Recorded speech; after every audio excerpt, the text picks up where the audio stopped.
한국부동산은 청약홈에 따르면 지난 2020년 11월 말 기준 전국 청약통장 가입자는 2,710만 2,693명이라고 합니다. 우리나라 인구의 절반 이상이 청약통장에 가입이 되어 있군요. 이 중 1순위 자격을 갖춘 가입자만 1,494만 8,433명에 달했다고 합니다. 전체 가입자의 55.15% 수준이라는데 올해도 청약 경쟁이 치열한 것은 불을 보듯 뻔하겠네요. 2020년 서울 아파트 평균 청약 경쟁률은 76.97대 1이었고 집계를 시작한 2002년 이래 가장 높은 수준이었습니다. 일반 공급 가구 6,782가구에 총 52만 2,001명이 청약한 수치입니다. 추첨제 물량이 있는 전용 면적 84제곱미터 초과 중대형 아파트의 평균 청약 경쟁률은 199.6대 1로 전년 38.5대 1보다 5배가량 늘었습니다.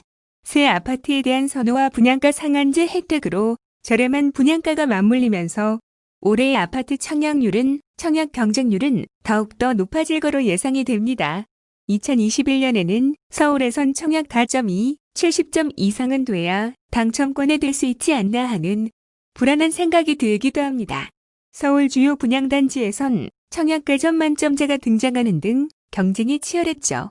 청약 가점 만점은 84점으로 무주택 기간 15년 이상의 부양가족 6명 이상, 청약통장 가입 기간 15년 이상 돼야 가능한 점수입니다.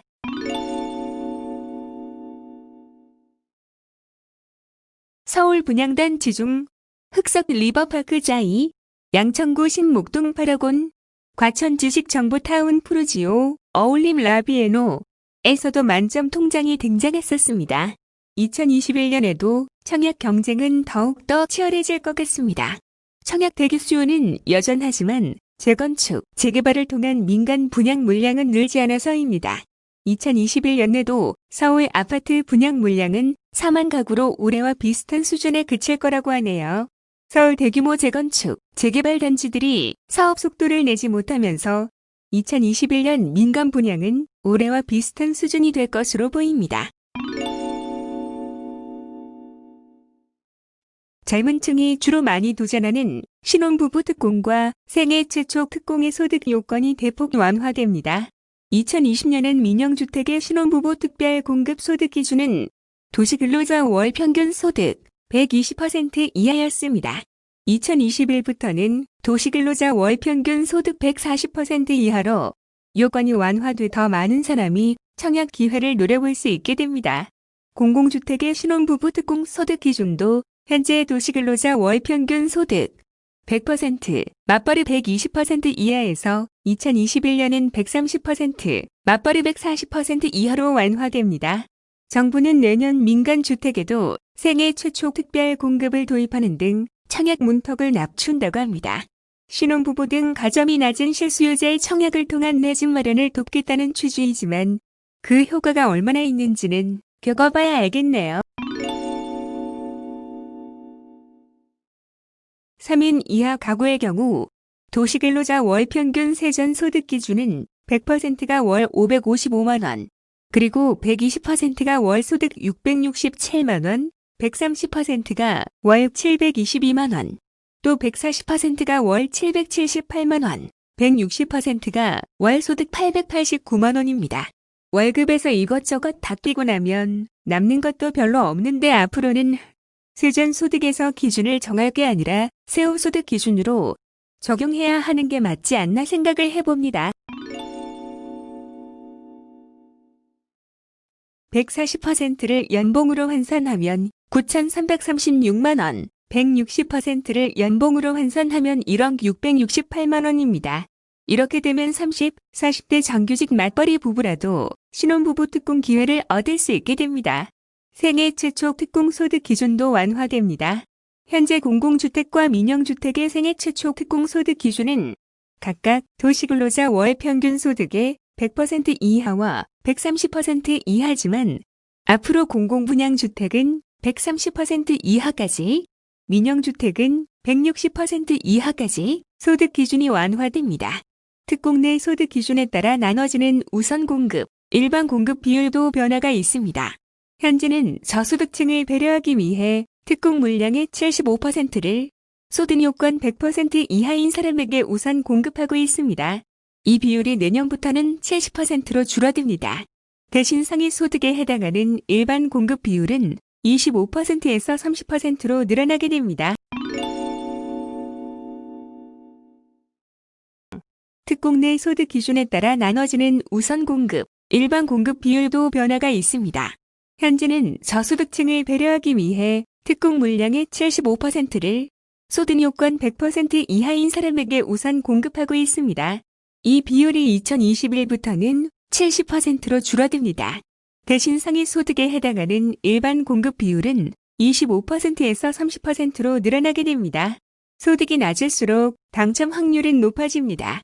특별 공급 물량의 70%를 우선 공급하고 나머지 30%는 우선 공급 탈락자와 함께 완화되는 소득 요건을 충족하는 사람을 대상으로 뽑기 때문입니다. 공공주택의 경우 이 30% 물량에 대해서는 내년부터는 추첨제로 선정합니다. 정부는 이런 내용의 공공주택특별법 시행규칙 개정안과 주택 공급에 관한 규칙 개정안을 2021년 1월부터 시행할 예정입니다. 내년 청약 시장의 또 다른 큰 변화는 사전 청약 제도의 시작입니다. 내년 7월부터 하남 교산, 남양주 왕숙 등 3기 신도시와 수도권 주요 택지에 공공분양 아파트 사전 청약이 시작됩니다. 사전 청약 물량은 내년 3만 가구, 2022년 3만 가구 등 총 6만 가구입니다. 사전 청약은 본 청약보다 2년 정도 일찍 당첨자를 선정하는 제도로 주택 조기 공급을 통해 이른바 패닉 바잉을 가라앉히겠다는 게 정부 계획입니다. 정부 계획에 따르면 내년 7에서 8월에는 인천 계양 신도시 1,100가구, 서울 노량진역 인근 군부지 200가구, 성남 복정 1,000가구 등에서 사전 청약을 시작합니다. 9에서 10월에는 남양주 왕숙 1,500가구 등을 사전 청약하고 11에서 12월에는 남양주 왕숙 2,400가구, 부천 대장 2,000가구, 고양 창릉 1,600가구, 하남 교산 1,100가구, 과천청 800가구 등의 물량이 쏟아집니다. 분양 가격도 관심입니다. 김현미 국토부 장관은 지난 10일 국회 예결위 전체회의에서 서울의 신규 택지에서 공급되는 아파트는 기존의 시세에 비해 30% 이상 싼 가격에 공급되고 3기 신도시는 그보다 더 싼 가격에 공급될 것이기 때문에 고액을 지불하지 않고 주택을 구입할 수 있게 될 것이라고 했습니다. 현재 시세 기준으로 3기 신도시 인근 아파트 가격이 평당 2,000에서 2,500만 원 정도인 점을 감안할 때 이보다 30%에서 40%까지 싼 가격에 분양할 것으로 예상할 수 있습니다. 다만 사전 청약 시점에는 지금과 시세가 달라질 수 있습니다. 1월부터 주택 양도세를 계산할 때 분양권도 주택수에 포함됩니다. 만약 주택 한 채와 분양권 한 개를 가진 사람이 둘 중 하나를 팔면 2주택자로 분류돼 세금을 더 내야 하는 것이죠. 다만 1월 1일 이후 취득한 분양권에만 이를 적용하고 현재 보유 중인 분양권은 해당하지 않습니다. 2021년 6월부터는 1년 미만 단기 보유한 주택을 팔면 양도세 70%를 내야 하는데 2년 미만은 기존의 기본 세율을 적용했으나 이제 60%의 단일 세율을 적용받는다고 합니다. 분양권의 양도세율도 인상됩니다. 다주택자나 보유 기간이 짧은 소유자가 매도 계획이 있다면 5월 말까지는 매도해 인상 전 세율을 적용받을 필요가 있겠네요. 내년 2월부터 분양권 전매 제한을 위반하거나 알선한 사람은 10년 동안 아파트 청약을 할 수 없게 됩니다. 지금까지는 위장 전입 등 공급 질서 교란 행위자에 대해서만 청약 금지 불이익을 줬는데 전매 제한 위반 행위자도 10년간 청약 자격을 박탈하는 것입니다. 그런데 여기서 아파트 청약에 당첨되면 당연히 재당첨 기간이 10년이 부여되는데 전매 제한 위반 행위자에게 10년간 청약 자격을 박탈한다고 해서 과연 효과가 있을지 미지수입니다. 이 밖에 혼인신고 이전에 출산한 자녀를 둔 신혼부부의 경우 현재 공공주택의 우선 공급, 특별 공급 1순위 자격을 부여하고 있지 않지만 내년부터는 혼인 기간에 출산한 신혼부부와 동일하게 1순위 자격을 부여받을 수 있게 됩니다. 2월 19일부터 분양가 상한제가 적용된 아파트에 당첨됐다면 당첨자는 최소 2년 이상 거주해야 하는데 공공택지에서는 분양가에 따라 최초 입주 가능일로부터 3에서 5년을 직접 입주해 살아야 합니다. 민간택지에서는 분양가에 따라 2에서 3년 거주해야 하는데요. 실제 거주하지 않고 속일 경우 1년 이하 징역 또는 1,000만 원 이하 과태료가 부과되고 조사 등을 방해, 기피한 자에게는 300만 원 이하의 과태료가 부과된다고 합니다. 1년 이하의 징역, 사실일까요? 겁주기 이용한 일겠어요? 갑자기 무서운 생각이 들어서 말씀드려 봤습니다. 다행히 거주 의무 기간 중 해외 체류, 근무, 생업, 취약 또는 질병 치료 목적으로 다른 지역에 거주하는 등 부득이한 사정이 있을 때는 한국토지주택공사의 확인을 거쳐 거주한 것으로 인정받을 수 있다고 합니다. 당장 1월부터 종부세율이 인상됩니다. 2주택 이하 보유자는 과세 표준 구간별로 0.1에서 0.3% 오르지만 3주택 이상 및 조정 대상 지역 2주택자는 0.6에서 2.8% 인상되고 다주택자의 종부세 인상률은 3억 원 이하가 2020년 0.6%에서 2021년 1.2%, 12억에서 50억 원은 1.8%에서 3.6%로 2배 오른 폭이네요. 과세 표준을 정할 때 주택 공시가격에 적용하는 공정시장가액 적용 비율은 2020년 90%에서 2021년 95%로 인상되고 세부담 상한도 변경된다는데 조정 대상 지역 2주택자의 세부담 상한은 종전 200%에서 300%로 오르고 법인 보유주택은 세부담 상한을 폐지한다고 합니다. 서울시 강동구 둔촌 주공아파트입니다. 올림픽 파크 에비뉴 4레입니다. 12,032가구가 들어서는데요. 대형 분양 단지로 4,876가구가 일반 분양으로 나옵니다. 그러나 전용 85제곱미터 초과 물량은 없어 추첨제 물량은 없는 게 참 아쉽네요.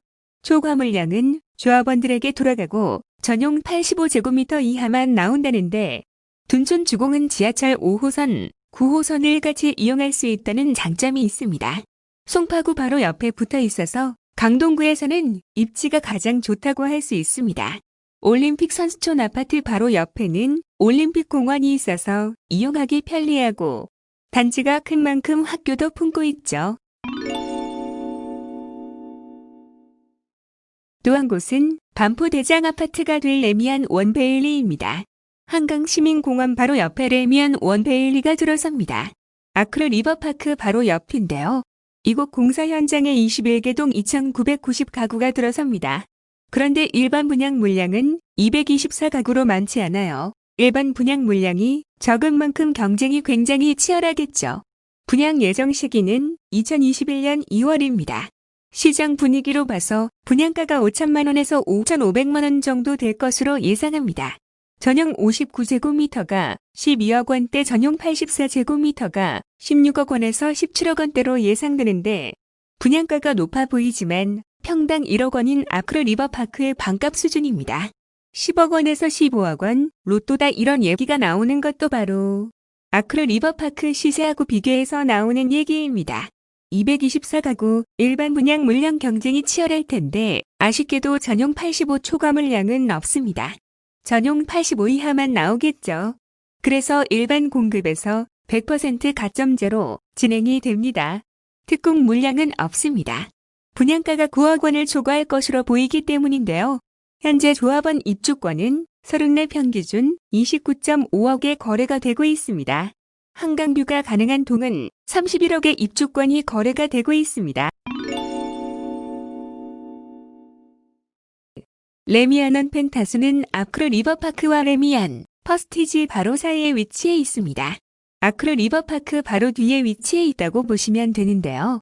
지하철 9호선 신반포역까지 도보로 5분, 한강 시민공원까지 도보로 5분 정도면 갈 수 있습니다. 육계동 641가구가 들어서는데요. 일반 분양 물량이 263가구입니다. 레미안원 베일리보다 많은데요.